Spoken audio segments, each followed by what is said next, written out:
लेकिन उसके पहले आप समझ लें कि ध्यान का अर्थ विचार शून्य अवस्था को प्राप्त होना, विषय शून्य होना है। आपका होश बना रहे किंतु आपके चित्त में किसी भी वस्तु का, विषय का विचार न रहे। दूसरे शब्दों में हम समझाना चाहें तो कहेंगे समग्र विश्राम की अवस्था का नाम ही ध्यान है।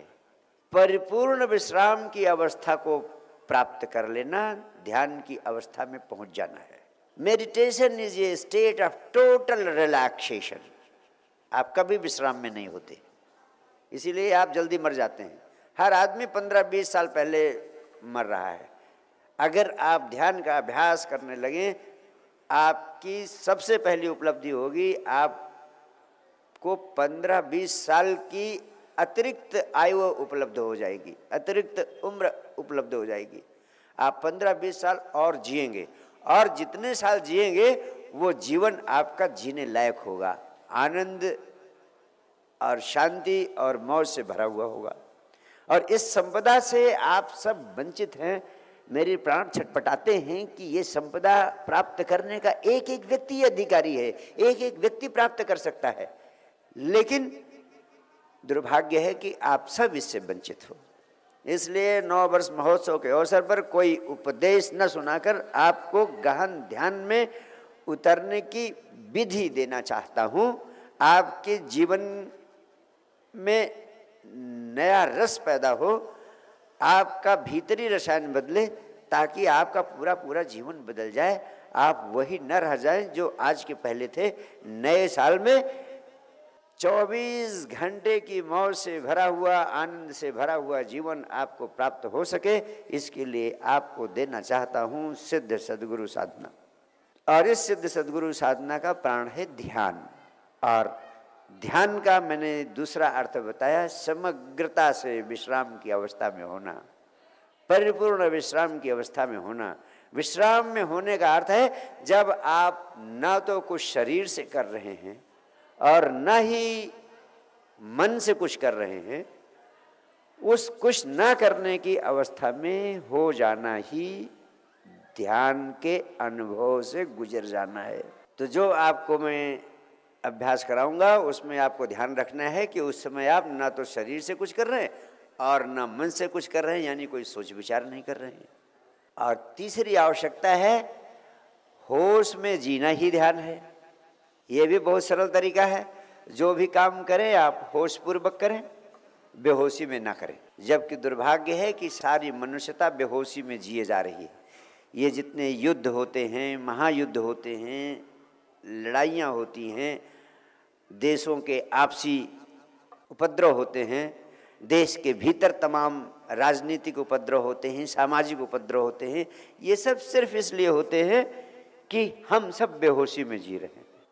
आप रोज पत्नी को गाली देते हो, उपद्रव घर में खड़ा करते हो, उस सब का कारण क्या है? इसलिए कि होश में जीने का अनुभव ही नहीं है, आप बेहोशी में जी रहे हैं 24 घंटे। इसीलिए जो कुछ उपद्रव आपके जीवन में हो रहा है उस सब का कारण है बेहोशी में जीना। दुनिया के सभी संबुद्धों ने कहा है कि अगर आपको होश में जीने का अभ्यास हो जाए तो ध्यान अपने आप घटित हो जाता है। ध्यान के लिए घंटे आध घंटे बैठने की जरूरत नहीं है। तो पूरे जीवन में साध है कि जो भी काम आप कर रहे हैं पूरे होश में करें। खाना खा रहे हैं तो होश पूर्वक खाना खाएं, पानी पी रहे हैं तो सिर्फ पानी पिए आप, और पानी के अलावा कोई दूसरी चीज आपके सामने ना हो। मुझे सुन रहे हैं तो सिर्फ मुझे सुने। पत्नी का हाथ आपके हाथ में है तो आप और पत्नी, पत्नी और आप, इसके अलावा कोई तीसरी चीज बीच में आई ही नहीं। तब आपका होश पूरी तरह उस विषय पर केंद्रित होगा जो कार्य आप कर रहे होंगे। यानी जिस समय जिस काम को कर रहे हैं पूरी तरह मन से, प्राणों से, पूरी ऊर्जा से उसी काम में डूब जाएं। इस तरह वो कार्य ही ध्यान बन जाता है। लेकिन आप बंटे बटे रहते हो, आधा इधर आधा उधर, कहीं पे निगाहें कहीं पे निशाना, सोचते कुछ हो कर कुछ रहे हो, हाथ किसी और है, आंख कहीं और है, बोल कुछ और रहे हो, पैर कुछ और संकेत दे रहे हैं, तुम खंडों खंडों में विभाजित हो। You are never integrated. तुम पूरी तरह एकत्व की अवस्था में, अखंडत्व की अवस्था में हो जाओ। वो तभी संभव है जब जो काम कर रहे हो पूरा पूरा उसी में डूब जाओ, वो कार्य ही ध्यान बन जाएगा।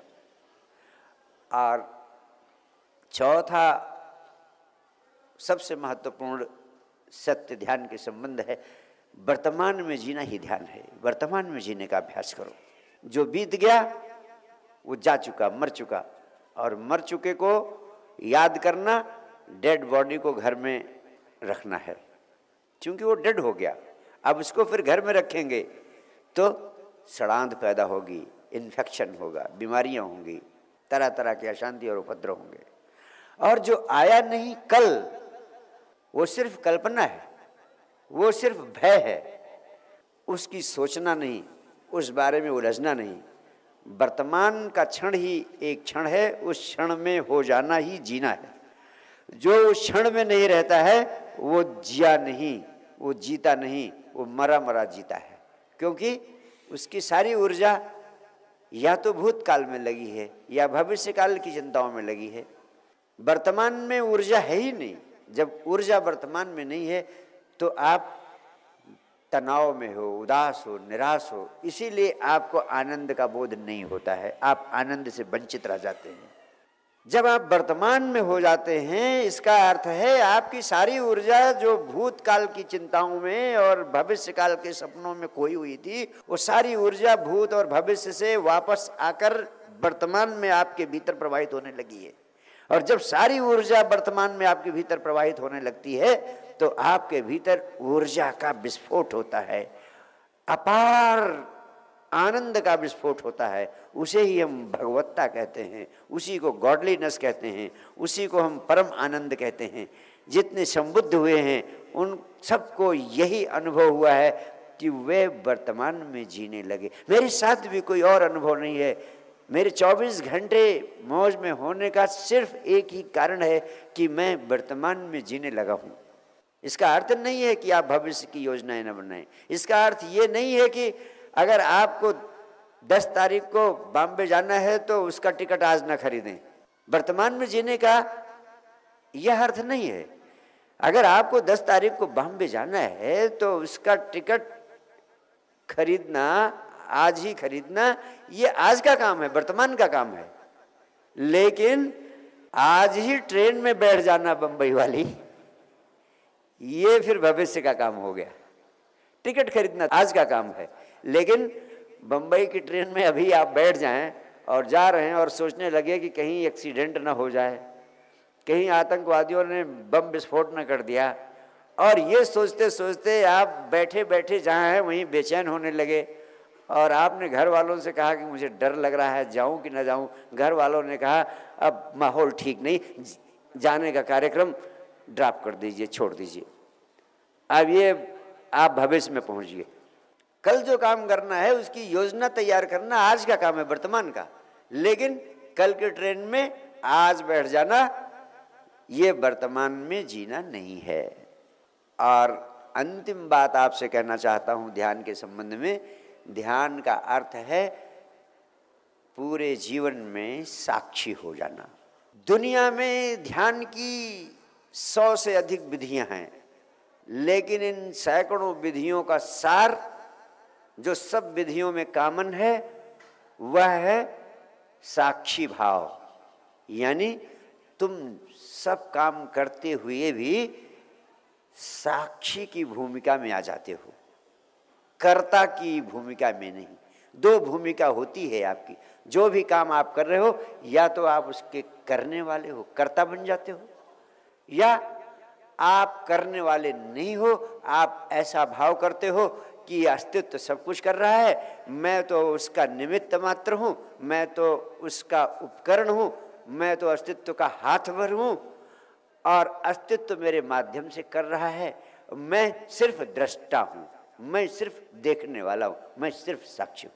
तो जो भी काम आप कर रहे हैं उसे साक्षी भाव से करने का अभ्यास करें। जब आप साक्षी भाव से करने का अभ्यास करेंगे तो आप दुख, चिंता, तनाव से अपने आप मुक्त होते जाएंगे। क्योंकि साक्षी भाव तभी आपके भीतर जन्म ले सकता है, साक्षी भाव तभी आपके भीतर पैदा हो सकता है जब आपको ये पूरी प्रतीति हो जाए, पूरा भरोसा हो जाए कि आपके करने से इस अस्तित्व में कुछ नहीं हो रहा है, इस अस्तित्व में सब कुछ स्वतः हो रहा है। Everything is happening in this world